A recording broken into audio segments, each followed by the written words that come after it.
Our next speaker is Sébastien Marot. He's a guest professor at the Department of Architecture at the EPFL and a professor of architectural history at the School of Architecture of the City and Territory in Marne-la-Vallée in Paris.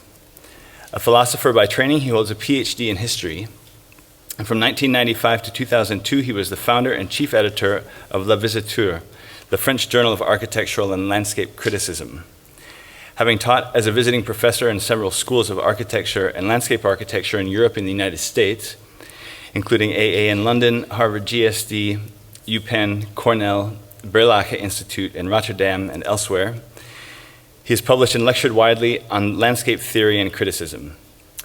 A research fellow at the Canadian Centre for Architecture in 2005, he received the Medal for Architectural Analysis in 2004, and the Prize for Architectural Research in 2010, both awarded by the Academy of Architecture in Paris. Today he'll speak about palimpsests, hypertexts, and probing landscapes with Nabokov and Duchamp. Please welcome Sébastien Marot.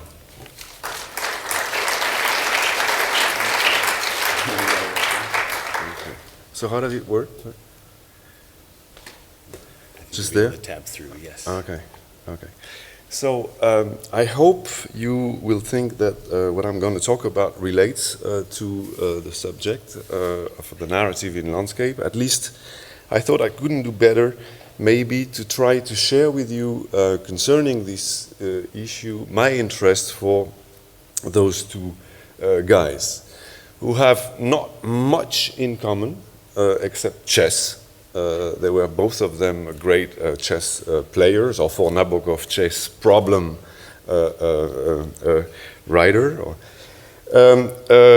One is, of course, a very famous artist of the 21st century, and the other one, a none less famous writer of the 21st century. One considered a revolutionary artist, the other one more considered a more classical or even conservative writer by some, but I love them.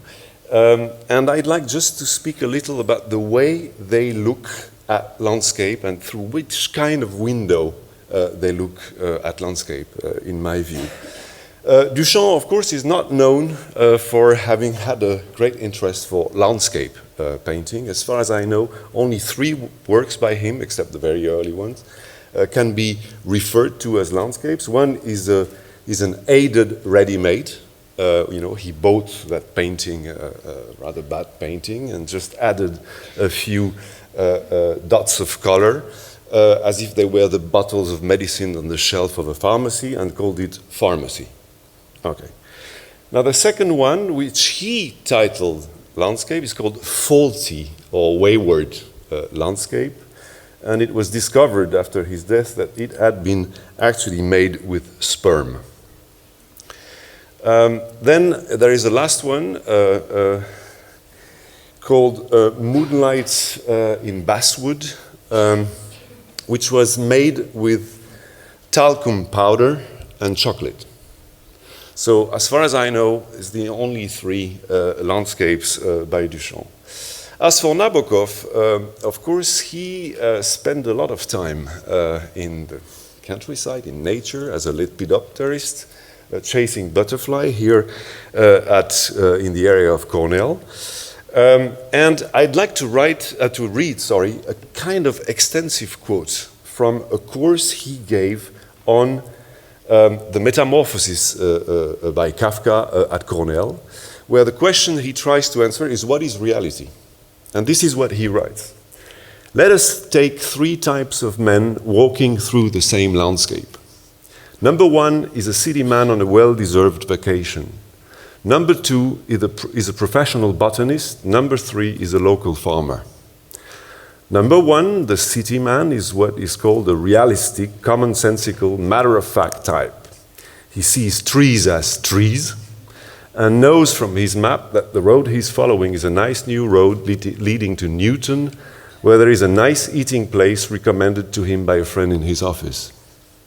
The botanist looks around and sees his environment in the very exact terms of plant life, precise biological and classified units such as specific trees and grasses, flowers and ferns, And for him, this is reality. To him, the world of the stolid tourist who cannot distinguish an oak from an elm seems a fantastic, vague, dreamy, never world. Finally, the world of the local farmer differs from the two others in that his world is intensely emotional and personal, since he has been born and bred there and knows every trail and individual tree and every shadow from every tree across every trail, all in warm connection with his everyday work and his childhood and 1,000 small things and patterns which the other two, the humdrum tourist and the botanical taxonomist, simply cannot know in the given place at the given time. Our farmer will not know the relation of the surrounding vegetation to a botanical conception of the world, and the botanist will know nothing of any importance to him about that barn or that old field or that old house under its cottonwoods, which are afloat, as it were, in a medium of personal memories for one who was born there. It's not finished. So here, we have three different worlds, three men, ordinary men, who have different realities, and of course we can bring in a number of other beings. A blind man with a dog, a hunter with a dog with his man, a painter cruising in quest of a sunset, a girl out of gas. In every case, it would be a world completely different from the rest, since the most objective words, tree, road, flower, sky, barn, thumb, rain, have in each totally different subjective connotations. Indeed, this subjective life is so strong that it makes an empty and broken shell of the so-called objective existence. The only way back to objective reality is the following one. We can take these several individual worlds, mix them thoroughly together, scoop up a drop of that mixture, and call it objective reality. We may taste in it a particle of madness, if a lunatic passed through that locality, or a particle of complete and beautiful nonsense, if a man has been looking at a lovely field and imagining upon it a lovely factory producing buttons or bombs. But on the whole, these mad particles would be diluted in the drop of objective reality that we hold up to the light in our test tube. Moreover, this objective reality will contain something that transcends optical illusions and laboratory tests. It will have elements of poetry, of lofty emotion, of energy and endeavor, and even here the Button King may find his rightful place, of pity, pride, passion, and the craving for a thick steak at the recommended roadside eating place. So when we say reality, we are really thinking of all this in one drop, an average sample of a mixture of 1 million individual realities. So landscape is indeed full of narratives, full of story, intermixed with one another. Now, this is John Brinkerhoff Jackson. I've been always fascinated by the last text of that book called Discovering the Vernacular Landscapes, and it's called Concluding with Landscapes, when its introduction was about the word itself. So, introduction about the definition of landscape, and the last essay about landscape is in fact a plurality of landscapes. And what he says basically in that book is that he distinguishes three kinds of landscapes. One he calls either the medieval or the vernacular. And he characterizes it by two things. It's very local. It's a mosaic of very local landscapes, and he says it's the equivalent of the vernacular language, the patois that you can speak only here and not there. And then it's a moving, changing, ever-changing landscape, you know, three-field system, etc., built with the materials at hand. It's not a fixed, a conventional landscape. Then there's landscape two, he says, and he calls it either the classical, the aristocratic, or the political landscape. And this is the one that would have taken over, you know, from the Renaissance on, and it's absolutely the opposite of the first one. This one, it doesn't change. It makes sense on much broader scale, right? So it's the vehicular, the vehicular language or landscape, right? The language that you speak when you're far from home, not the patois, but the other one, right? Okay, and then there is landscape 3. Landscape 3, he doesn't name it, which doesn't mean it's unnameable. It's emerging. But of course, since you know, and the idea is that it would share a few things with landscape 1, especially the fact that it transforms all the time. So he would suggest that this is a new vernacular anyway. I'm not so much interested by that partition. What interests me is the hesitation of Jackson in naming those landscapes. Either the chronological thing, medieval, classical, or a kind of typology, vernacular, political, etc. Right? Because I think they are both. I think that, and if today I look at the way artists or photographers here look at landscape, I see them attracted by those juxtaposition or superimposition of those different landscapes. All of you, you know a place which is rather landscape 1, another which is landscape 2, and of course many that are landscape 3. But most of our landscapes are a bit of 2 of them or 3 of them, etc. And you see, here in Basilico or other photographers, you know, we see the meeting, you know, the telescoping of those landscapes. And actually, we live in this world where they telescope, right? Which means that every landscape is, in a way, what I call a hyper landscape. Not a super, you know, just hyper in the sense that it's made of several dimensions or regimes of landscape that are juxtaposed, superimposed, etc. Right? So I think we should address landscapes sectionally, as you said, Annette, in a way. A landscape is as well made of stories as a building. It has many, many stories, right, there, in the physical sense of the term. Now, in another book, which I translated in French, right in the middle, there is an essay called Landscape as Theater, where Jackson said the basic matrix, basic optic through which landscape 2, political, aristocratic, was envisioned, was projected, was read, described, etc., was the theater, right? Vaux-le-Vicomte, Versailles, you name it, right? That was the metaphor through which landscape 2 was. Landscape was a scene, so it made sense from a certain point of view. You know, it was a perfect thing.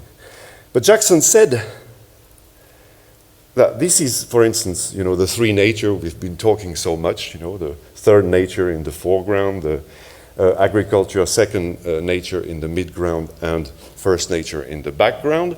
This is typically landscape as theater, perspectively arranged. Right? And Jackson said the problem is that we are still using that metaphor to read today's landscape, and it's completely useless. You cannot envision, you cannot appreciate, you cannot love the landscapes of today if you still, this is what he said. But we are still searching. All that we have so far come up with is an analog of some sort or another, borrowed from biology or ecology or communication theory. When it is a matter of controlling or manipulating the environment, analogs can be extremely helpful. Yet, if we are again to learn how to respond emotionally and aesthetically and morally to the landscape, we must find a metaphor or several metaphors drawn from our human experience. The fact that we have so far failed to do so is no cause for despair. Good news. As history should teach us, and particularly the history of art, it is largely a matter of chronological perspective. It was only in the 19th century that men perceived the rightness of the theater metaphor as applied to the 16th and 17th century. It is only now that we are acquiring sufficient perspective on the 19th century to understand that landscape in terms of a metaphor of growth and decay and evolution, the Darwinian. It is still too early to understand the next 20th century landscape. We can best rely on the insights of the geographer and the artist and the philosopher. They are the most trustworthy custodians of the human tradition, for they seek to discover order within randomness, beauty within chaos, and the enduring aspirations of mankind behind blunders and failures. So if we go to philosophers today, let's go. Here they are. Peter Sloterdijk and Bruno Latour at Harvard a couple of years ago. Latour is going to talk to us about networks, actor networks. You know, he's a great plumber landscapes and territories, you know, and we have to put our hands into that thing and just redo a few things. It's going to work. Okay. Then, of course, Peter Sloterdijk comes with his notion of sphere. Spheres like bubbles, of course, and referring a lot to architecture and territories in his book. Bubbles, globes, and foam. Foam being, you know, would be the structure of our worlds within the world today, our spheres. And it percolates into the discourse of architects. If you look at the competition for the Grand Paris, of course you see those things a few years ago, like by Lynn here. You see that air de la chanson running. Also with Paola, with another concept of porosity, which is something else, but it links in a way with those discourse. Then I'd like to insist that other metaphors that have been proposed from the field of landscape, architecture, urbanism, history of urbanism, are still valid and can be combined with those others which lack a bit of gravity. Right? The one, of course, is the palimpsest. We've talked a lot about André Corbeau, who borrowed, in a way, from Gérard Genette, this idea that each territory, you know, is made of several layers of writings that have superimposed in one given place. But I think Jackson would not have agreed. He would say, this is a good analog, but it's not a good metaphor because we do not use palimpsest. It's a curiosity of epigraphy of the ancient times, right? We do not use palimpsest, or do we? Still, I must say, I tend to want to keep that image, which I very much like for that gravity, soil, stratigraphy thing. And I realized recently, a few years ago, that in fact I had palimpsestuously read it before in the work of the opium eater, Thomas de Quincey. I'm not going to read because it would be too long, who compares the brain to a palimpsest and compares the territory. He says, he has 3 pages, wonderful, to explain what is a palimpsest, and he gives as an example the garden or a field where you grow several kinds of stuff, one after the other, and of course the ground keeps the memory of everything that has been there. So it's a reversed metaphor in a way. Okay, but okay, if it's just an analog and not a good metaphor, this is probably the reason why André Corbeau, 10 years after proposing the palimpsest, proposed the hypertext. You know, all those hyperlinks that allow you to combine, to link things that have been, or text or documents that have nothing to do with one another a priori, but thanks to them you can link them, etc., bring them together. Okay, so I don't know. Probably we have to keep those metaphors. Hypertext, the theater, palimpsest, the theater also. Let's take them all, and with the spheres and the networks and everything. I don't have time for that. But what I would like to suggest is that looking at hyper landscapes, looking as those storied landscapes, they are storied because maybe they cannot be extensive anymore. You know, in many ways, the first, the second, and third nature, if you want to have them, you better have them together because you won't have. But, you know, to envision hyper landscape, it's interesting to look at what artists did, like in the first decade of the 20th century, when they were fascinated with the fourth dimension, right? You know, the idea. The fourth dimension is, it was basically this, you know, if a point is the section of a line, if a line is the section of a surface, is the surface is a section of a volume, what is a volume the section of, right? So in a way, when we are talking about hyper landscape, we are talking playfully about a kind of four-dimensional reality, world. It's a fantasy, but maybe the environmental predicament of today is going to force us into that fantasy. Anyway, so there was lots of those things, but if there is one artist among them all who spent his life into this question, it is Duchamp, right? Humorously, right? He thought that we had access to the four dimension in sex, love, and humor, in a way.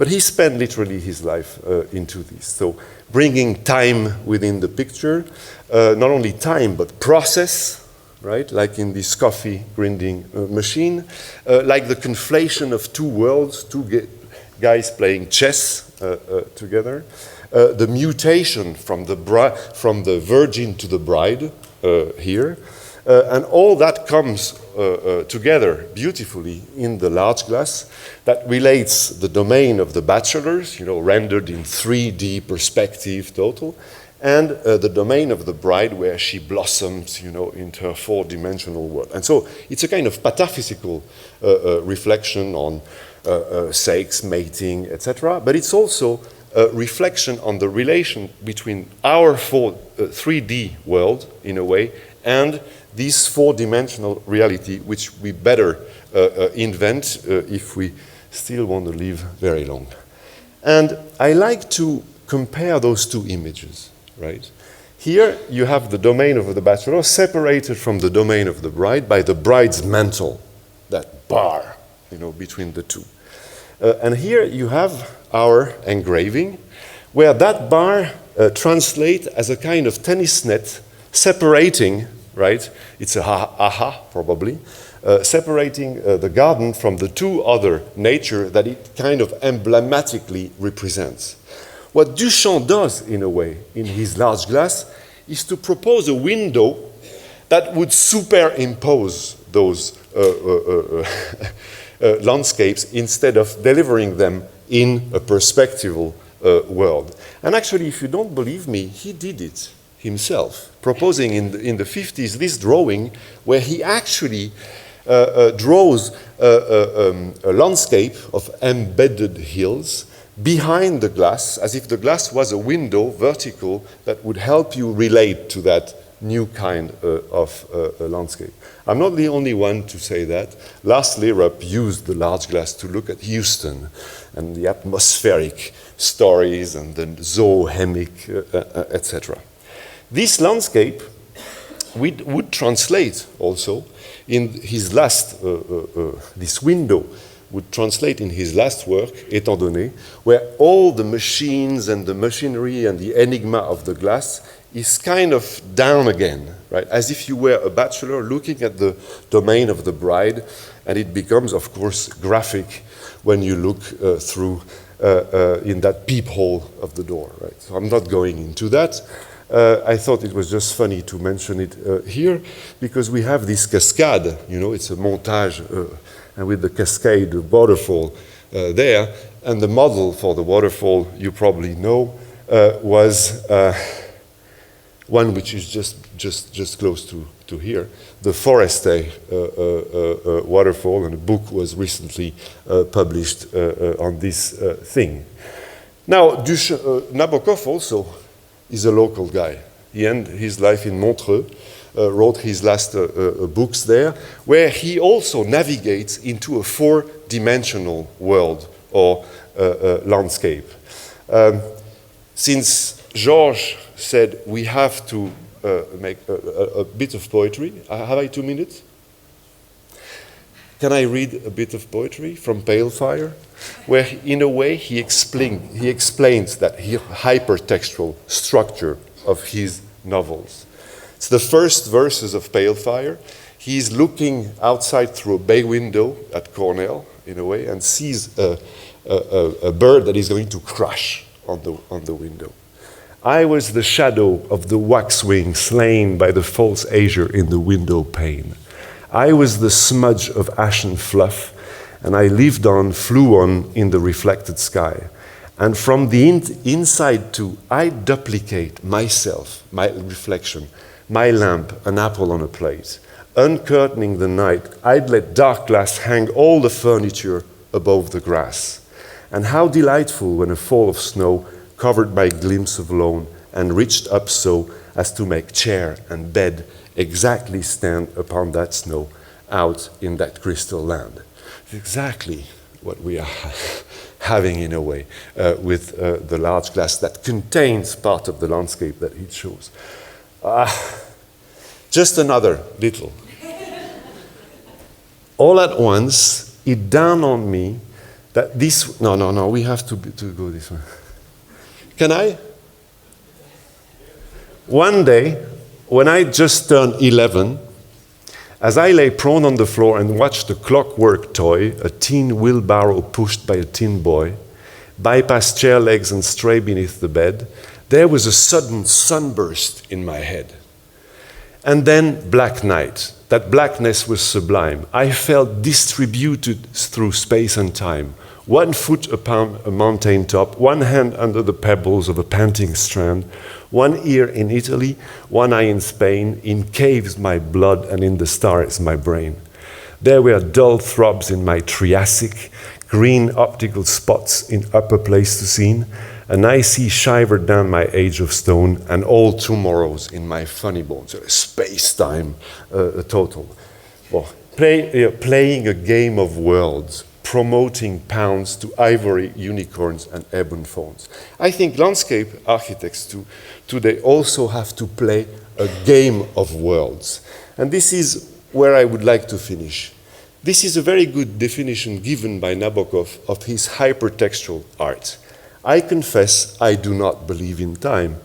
I like to fold my magic carpet after use in such a way as to superimpose one part of the pattern to another, let visitors trip, right? So a negation, not a negation of time, but you include time in space, right, in a way. And so you build elevator that goes from one layer of stories to another. And this is of a great importance, I think, today because of our predicament. Now, if you say, why do you speak of Duchamp and Nabokov? They never met. Nabokov answers, if parallel lines do not meet, it is not because meet they cannot, it is because they have other things to do. Anyway, I think in our situation, very well described by the Limits to Growth in '72, yesterday Alan Berger said, a very interesting book, but which has been proved wrong. I would have been interested to know who proved it wrong, you know, and in what respect. But anyway, let's go. Proofs are accumulating of problems that we have to deal with. And I would like to finish with this. We have to build worlds, not only the world, but worlds inside the world. Otherwise, people will do it anyway, exerting the right that Baudelaire called the right to go away, right? And this is what they say in this book. The situation is like this. They hired our parents to destroy this world, and now they'd like to put us to work rebuilding it and to add insult to injury at a profit. Okay. Boy. Okay, thank you. I'm tempted to start off by thinking about the 3 panelists now as being these 3 characters from Nabokov, to discuss the factors that we've been considering. Specifically, I think maybe it's interesting to begin with this idea of the literal. If we talk about analogy or we talk about abstraction, Charles, in your work, you clearly engage this imagination in a very direct way. You're not hesitating to use literal imagery in a way that's quite striking. And of course, it's curious to think about how you relate it to performance over time, in the sense that, for instance, in Annette's presentation, you were showing the fragmentation of these images and how a sort of maybe intuitive yearning for nature results in these small fragments that get put there as a placeholder for this maybe yearning for nature.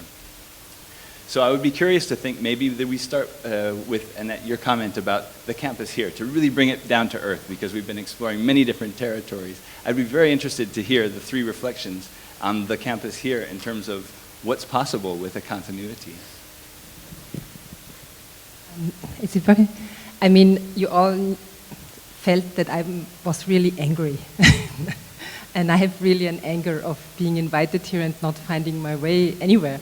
And not even in the horizontal space, it's also in the vertical space. So for me, this is really showing a way of taking landscape as a mere resource. You just have a plot of land and you put whatever you want, and then one thing after the other. And I think, I mean, it's perfect for you as architectural students because you can study in-house what you shouldn't do in your practices. I think that's a great thing, yeah? But talking about soil, I mean, the whole thing is completely weird. I live in a hotel in the 4th floor. There's the reception. If I go out of my room, I feel like if I'm in a garden, but it's at top. I had to take my breakfast on the 2nd floor. When I went out of this space, there was the tramway, which I thought it was the soil. Then I have to go over a passerelle. And if I wouldn't have had all your signposts from the narrative of landscapes, I would never have found this Rolex Center, which seems to be the most prestigious building here at the campus. So I'm really in the labyrinth of Daedalus, and I needed this thread of Ariadne to help myself. And I think that's really not what we want to do. This is about legibility, and it's about the place is illegible, it's unintelligible. When I approached yesterday with the car, we went in a parking, and then I had to find my way in several parking spaces, and I arrived at this level, and then, so it's completely, you're completely lost. And I don't feel comfortable here. We talked about this well-being, and I really didn't feel comfortable. And what is very interesting, you had this breakfast also in the hotel on the 2nd floor, very uncomfortable place, cold, and you get, as a hotel guest, you have one piece of bread or a croissant, and you know, things like that that I didn't know since my excursions when I was a school child. And in a way, then you have these things. We bake our baguette from the ecological farmer with the big capital E, and we are investing now in our flowery future. And I think that's what it's about. Also, when I showed this Helsinki thing, our vision is completely blurred by these catchwords, and they trigger always our emotions and our morality, and we don't have a clear vision to say what it is. And I think, as also Jencks said yesterday, there's a lot to be angry about, and in a way we should start speaking out. That's all I wanted to say. Would either of you like to comment on this theme directly? I come by metro. You know, it's easier. Yeah, sure. No, but I'm used to the place, and yeah.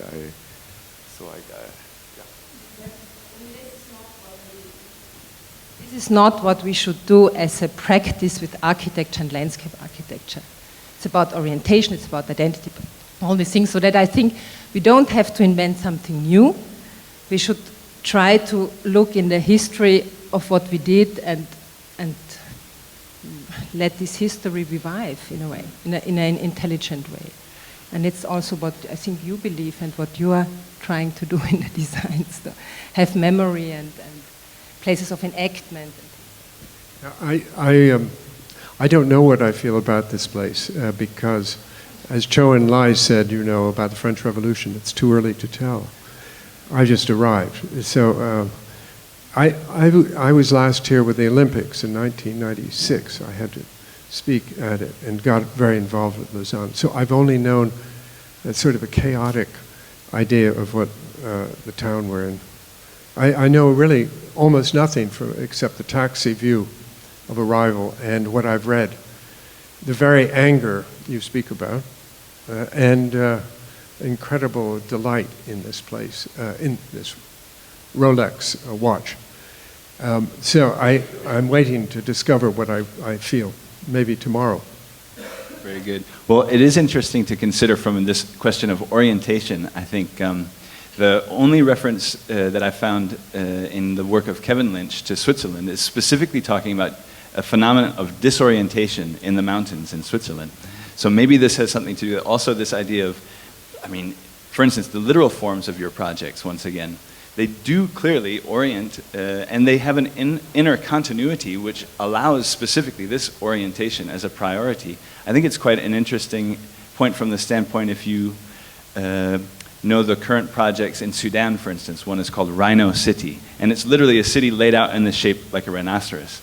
Now, architects often favor abstraction over analogy, and so find this kind of literal representation very banal, but there's really something to it from the standpoint that the people who are intending to occupy the place, they like to be able to say, I live in the foot, or I work in the tail. There's a kind of need for comprehensibility, and I think also, Sébastien, with your presentation, you were showing the richness of subject in terms of what we have to navigate to deal with reality, But so this balance between abstraction and analogy, I would be interested. I think it's a danger, though, to to juxtapose abstraction and to listen to anyone talk about their own work, because they're not talking about all the things that aren't mentioned.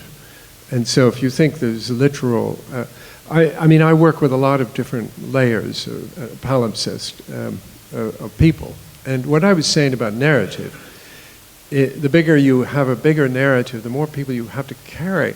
You use it to carry, and that's one of the importances of narrative is you have to believe in your narrative. But of course the narrative is super banal. All narratives are banal, including the narrative of the universe, which is the one I particularly care about.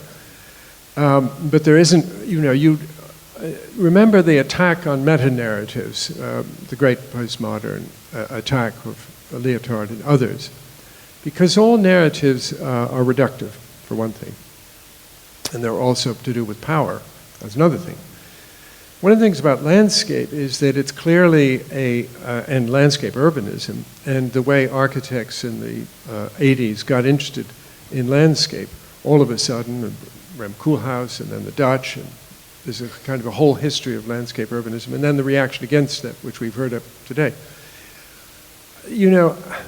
Landscape is a bit like architecture in the sense that it's like the mother of the arts, the great mother who no one controls. It's clearly out. That's why I said we're in landscape, and that's in literature. This is a well-known trope, I think. You're in death. You can't get out of death. You can't get outside your own death and see yourself as alive. You can't get out of the landscape. We're doomed to be in the middle of any particular landscape. So naturally, architects want to control it. If you see what I mean, you want to control your life. But the minute you control it, you get angry with how you've figured out the narrative. So that's why I think a field, we talked about field of tensions, is really the way we should operate. And that palimpsest or hypertext, absolutely agree. And the analogies really probably are with the brain, the closest thing we know to a complex organized system, aside from the universe itself. I think we're in the universe, aren't we? And I'm working on the multiverse now with a series of scientists. It's very interesting. I've designed and built, it's now 90% finished, the first multiverse in the universe. And so I start reading what other people are saying about the multiverse, and it's completely different from all the scientists I've worked with. And they're trying to escape, in just the way I've been saying, from the multiverse being tied down. Now, why is that an idea whose time it's come today? And why is it being attacked? Why are people fed up with it? I don't know. Well, if we take a few minutes to open up questions to the audience, has anyone got a question for the team? A question to Mr. Jencks. You insist on origin, always saying that it's behind our parents or country. And then, so I question this idea of origin as something behind. And as everyone is quoting, I'm reading Walter Benjamin, if you permit. L'origine ne désigne pas le devenir de ce qui a été. L'origine est un tourbillon dans le fleuve du devenir. Elle entraîne dans son regard la matière de ce qui est en train d'apparaître. Cette histoire de l'origine que l'on assigne, j'ai déjà dit ce matin, pour moi, le danger de cette chose qu'on assigne à quelqu'un, une origine. Et je pense que ce qu'on est, vraiment, c'est ce qu'on devient. Et on est plus fidèle à nos origines lorsqu'on est fidèle à notre devenir. Ça, c'est une question que je vous pose. Ah, sorry. I was questioning if we are not more truly in our origin when we are truly with our becoming. And then another just question, it's a problem of you oppose nature and culture. And you were rightly questioning the linear and non-linear, and so many people said we should not choose between linear and non-linear, and Sébastien and Nabokov said everything is a mixture, a tourbillon. And this problem of nature-culture opposition is also something that seems to be very questionable to go on with this opposition. There are many thinkers, including Philippe Descolana, he has at the Collège de France a teaching called Anthropologie de la Nature, which questioned fundamentally this opposition, what he called naturalisme. Voilà, c'est tout. Sorry, but that was really what was in my mind when I was listening at you, not seeing at what you do, but listening at what you say. Yes, I'm not sure what I said, but You said memory is behind. Behind, underneath, in back of.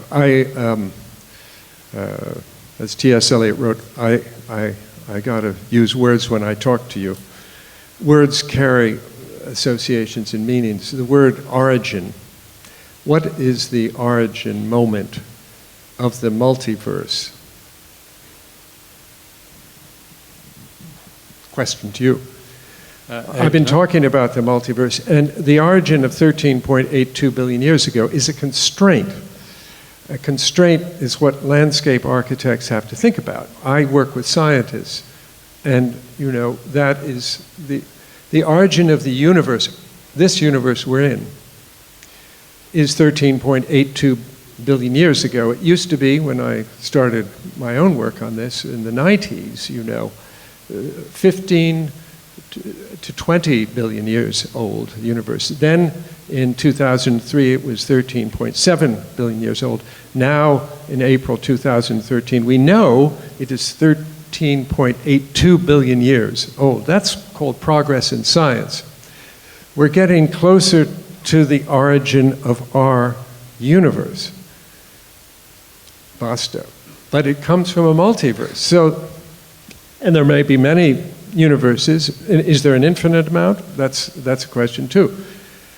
Origins, I agree, of nature and culture are, you know, smeared out.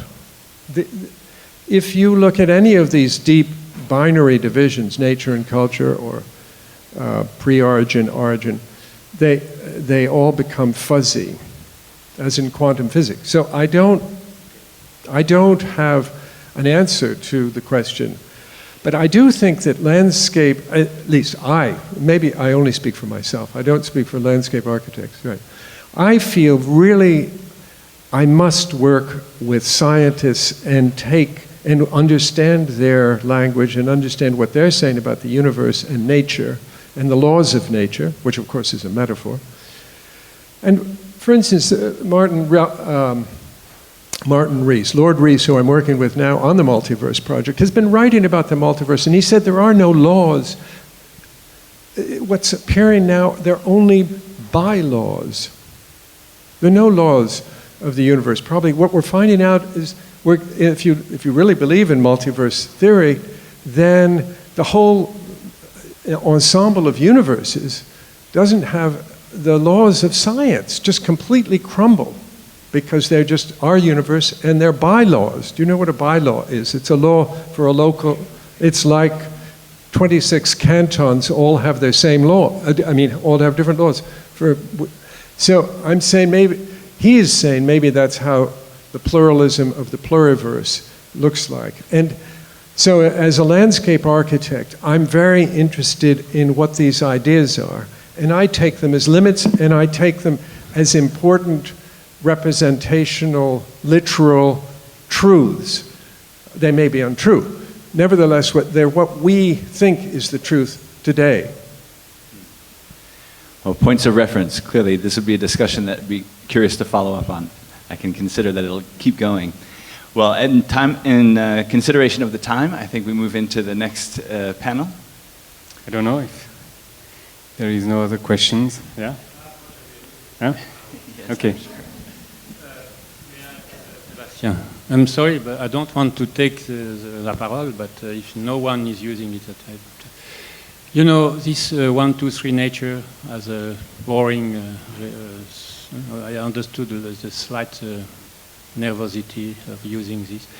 But there is a problem for me with John Brinkerhoff Jackson. When he used the word landscape as a theater, I understand that we had so many discussions, but he proposed gardens. When he saw the theater, it's a Versailles, it's a classical garden, not a landscape. But yeah, well, you show this Versailles and so on. So, okay, no? No, but, so I use both Brinkerhoff and John Dickinson Hunt, but we talk about different things. Sure, but in fact, Jackson doesn't speak specifically about gardens. He just says, in fact, that landscape 2 was landscape as a super garden, in the sense that it was completely, it was designed, it was, but he would speak about the network of roads. For him, for instance, the Roman grid is typical of the political landscape, although it's not from the Renaissance on. So it's also 3 typologies, right? Right. You know, my insistence on this is because as long we can read a landscape, understand, as Brinkerhoff Jackson proposed, or other ones, but as designer, we are confined in a more limited world. For me, a landscape is a result of a civilization. A garden, we call it like this, it's a part of the landscape that we can maybe master. I mean, Charles Jencks is a huge garden. Let's garden with brackets. But it's a part of the world that, with a signification, this part of the world will change, become a sign. So it's what I call a garden.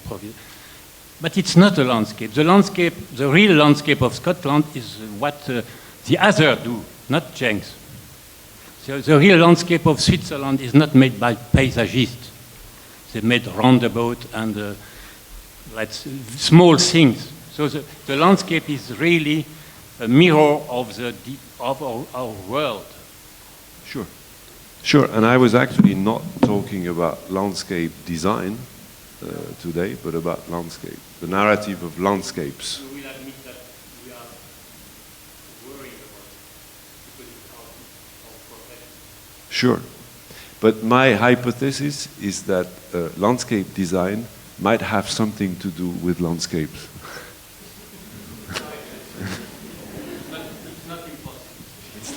I think Elena had a question, okay? Yeah, I would like to add something on the John Brinkerhoff Jackson. If I understood it right, because we know each other for several years, but I didn't know that you translated John Brinkerhoff Jackson into French. And I really liked this idea, and that's for me related between landscape and the narrative, that a translation of a text with a great respect for the origin words, for the origin ideas, but anyway, you have to write something in parallel and trying to explain the ideas in a parallel text that is not, a good translation is always something new, something inventive. And there I saw a beautiful metaphor for what is landscape design also, in this transposition. So I saw a very strong link between the practices and the narrative and the text that I really liked a lot. Okay, thank you. Yeah, I also tried to explain what Jackson did. But it's true, I have to say, the more I work in schools of architecture, the more, because I'm not a landscape designer, I'm not an architect, I'm not an urbanist, the more I'm interested in landscapes in the broader sense and their history. And I actually now devote myself to teaching the history of the environment and landscapes in schools of architecture. And it could be landscape architecture, of course. Because I think it's really at least the...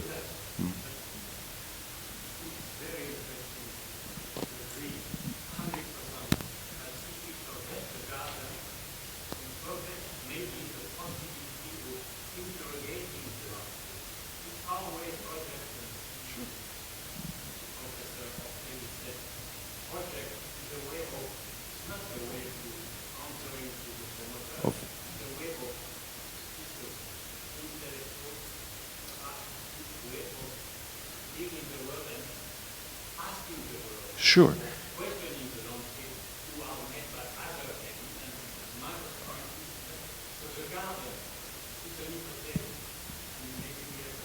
But not only I agree with you, but I think they actually played that role all along history, and that very often they preceded urban design and urbanism. Yeah, of course. No. Yeah. So John Dixon Hunt has a theory behind his thing. He says, for him, garden ceased to be an art of interpreting the landscape or representing it, right, which was a way of interpreting, from the picturesque. Then it started to imitate. Of course, it's also false because you find. Of course, he's not. No, he's not perfect. But maybe he has also a by point there, you know. And maybe this is the moment when, to take your distinction, gardens became park. Right? I actually think so.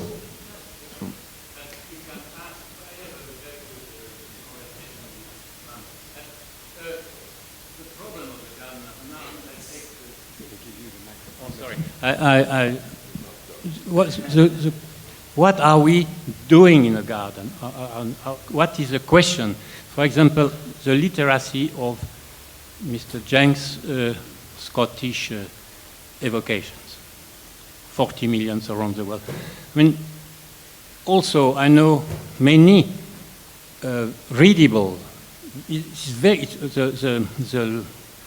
comment dire, the title, the narrative of these projects are so, as he said, the bigger are the projects, the bigger must be the narrative. No? You said something like this. You have to have a very strong narrative to succeed, to achieve my large project. So is Disneyland with a narrative. No, maybe is, I'm not comparing your project with this, but this project of a narrative champ are also part of the use of the garden. I mean, Annette was showing, or even Adrian was saying that this Catalan taste of making a kind of noise with the gardens. So all this should be, I'm sorry, I don't want to go on with this taking time too much, but I am obsessed by the necessity to have the large view of the landscape and the operative definition of a space where we can master more or less what we do, and these little things maybe, or at least less large than the landscape, has a signification and a relationship that, putting our finger on one little point, we have a repercussion of the large scale. Otherwise, I prefer to try to write a book like that, or no, something, or play music. It's a bit late. I don't know if that's a question, but I think the bigness, since people have been talking about the big ecological situation, the big political one, the limits of growth, our place in the universe, all of those are current, very compelling, popular issues to politicians who have no power, but have more power than architects, and architects have no power, but more power than landscape architects, etc., all the way down the food chain. So for me, it's really important to address contemporary culture as a palimpsest if you're going to intervene in the landscape with no power. Landscape architects have very little power. I always tell architects that to cheer them up, because architects think they have no power, and that's true too. Architects, design maybe 5% of the buildings. In some countries with monopolies of architecture, they can design 20%. But anyway, architects are really pretty powerless to change the world. And yet they talk all the time about changing the world, about changing the ecological situation and so on. They all have a green agenda, a green alibi. Anyway, whatever power or no power, I think it's important as an art, as in literature, an imaginative art, which I take the garden to be. And I think you're right, that what I do are very large gardens. And in order to do a very large garden, which is an arbitrary cultural imposition, I have to take with me all of those people who will misinterpret it, and this is where the palimpsest is really important, the local people who will misinterpret it, the political people who fire me, you know. It's really, landscape you have to fight every inch of the way, and it's a fighting of interpretation, actually, if you want to get something built. And to keep people on message is really hard. And there's nothing like a narrative that you believe in. And I think the only narrative you can believe in today is really the universe story, however boring it is, and however inadequate it is at least where we are today. So landscape is this big area that cuts across everything, frankly. It used to be in the 60s when I started work, we used to call it the environment. And now we're calling it the landscape again. Well, that's great. So landscape architects, if they have a narrative and they believe in it, can get with politicians and others, and they can empower some garden to be made that is particular. I would like to connect these two statements. I think if you really teach the history of the shaping and the practices of landscape architecture or shaping of landscape, and you understand them, then you can never arrive to building a campus like here. I think that's the point, that you understand really to create a campus like it was done here. It's not possible, because if you have this idea for intelligence of interaction of man and landscape and architecture and man and landscape, then you arrive on another result. And that's why I think it's so important to teach the history of shaping and form and all these things, especially to architecture students. Yes, but there is another issue about narratives. It's not only a question of building or having a narrative. I think there are still great narratives around which deal with where we are in history today. What is the situation today? We are debating those political issues. There are political narratives around. And of course, as a designer or landscape architect, etc., we are not choosing one against the other. But it's very, very unclear very often the conscience that architect or designer have of the greater narrative that they contribute to. I don't see a huge consciousness, at least not obvious, right, of the world, I don't think every architect or landscape architect has a clear idea of the world he's actually contributing to in his work.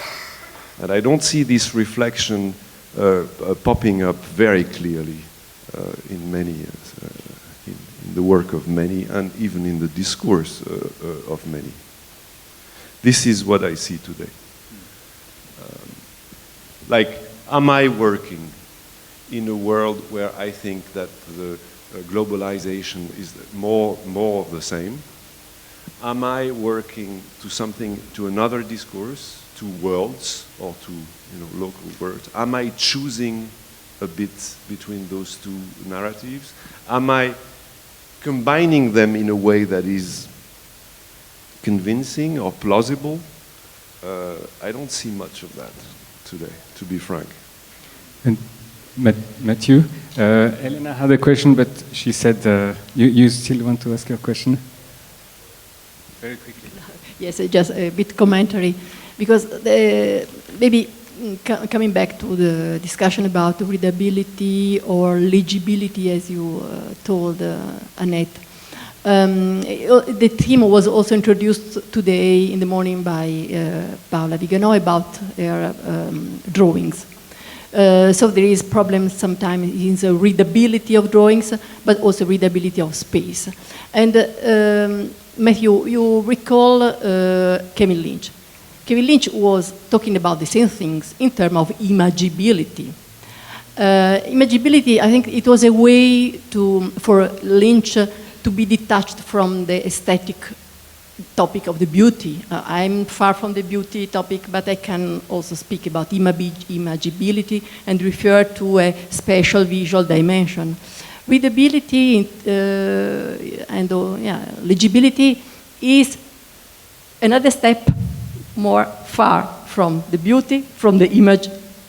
We are in the text. If I think about the projet of Jérôme de Combe of the River Air, the question of the readability in a spatial, in the space is very strong. There is spatial structures which are really clear and which are, in a sense, expected to be stable in time to let people, inhabitants, environment itself, to read this dynamic evolution of the river. But these spatial structures are stable. I was just asking if we have not abandoned quite quickly the term of imagibility. And I was just thinking, are we moving to spatial structures which are, in a sense, narrative because they are narrating the history of the constructions on the site?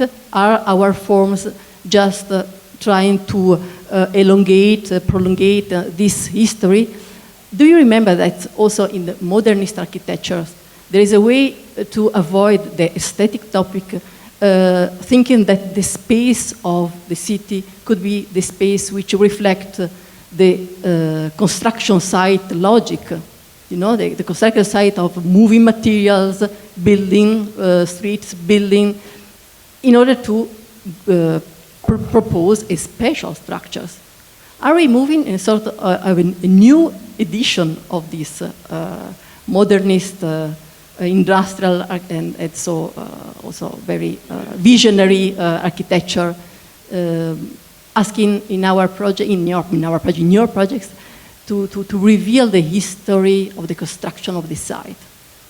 So it's quite a commentary. It's not really a question, but just a suggestion. Very interesting. Well, I think it's a lovely comment and a good thing that we can follow up on, I hope, in the discussions following the next panel. Thank you so much to the panel here.